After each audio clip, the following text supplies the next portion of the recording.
Alors, on est sur la meuleuse, on l'a allumée en appuyant sur ce bouton-là. Elle va s'initialiser, elle part sur son petit cycle d'initialisation. On la laisse faire, tranquillement.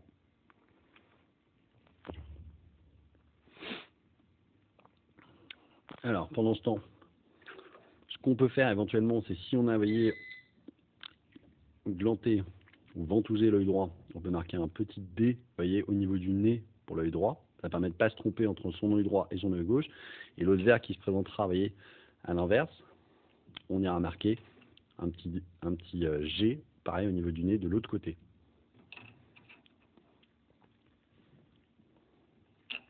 Donc là, la machine s'initialise tranquillement.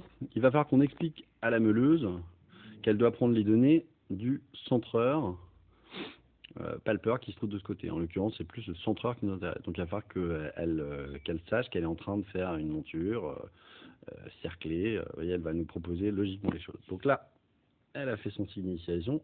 On lui dit qu'on est d'accord pour avancer et on appuie sur le bouton ici, un peu plus fortement.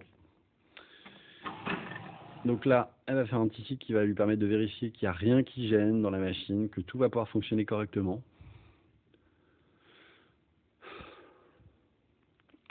Donc ça prend un peu de temps, donc n'hésitez pas à l'allumer avant pour ne pas perdre de temps le jour d'un examen. Ça évite de perdre un peu de temps sur le temps limité que vous aurez. Donc là, en l'occurrence, vous voyez qu'elle est en train de regarder s'il n'y a rien qui gêne. Elle utilise les machines pour vérifier que tout fonctionne correctement. Et une fois qu'elle est prête, elle va s'ouvrir et nous dire qu'elle est prête. Alors vous remarquerez que Monsieur Orange, son cycle d'initialisation est un peu lent et long. Donc je vous conseille de vraiment de l'allumer bien à l'avance. Parce que là on en est déjà à plus d'1 minute 30 pour le signe initialisation.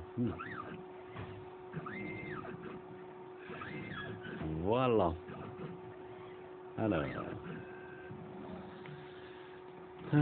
voilà. C'est bon. Donc là, elle nous dit qu'elle est prête. Elle nous dit qu'elle est prête.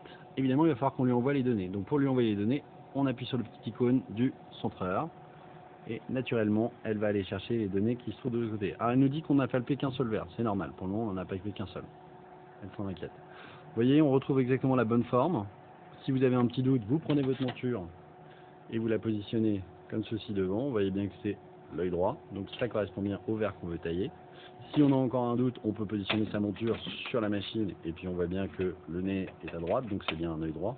En l'occurrence, vous voyez, la partie qui est allumée, c'est la partie où le nez est à droite, donc c'est bien le droit qu'on est en train de palper, dont on est en train de s'occuper. Alors, ici vous allez voir qu'il y a différents icônes.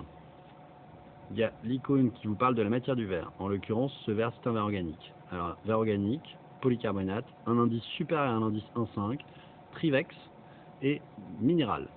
Et je crois que ça, c'est encore un nouveau matériau dont on parlera plus tard. Donc là, on va choisir de l'1,5. Ici, on va lui dire si on veut faire un biseau guidé, une rainure, un lapidage. Donc rainures sont pour les montures Nilor, lapidage c'est pour le percé, et ça c'est quand on fait un mélange de lapidage et de lapidage rainage et de biseau. En l'occurrence, on prend un biseau, on ne va pas percer, on le laisse en montage automatique, mais on pourrait faire un guide avec notre main, décider précisément où on veut positionner le biseau. C'est pas le cas, on avance, tac, et là on est prêt.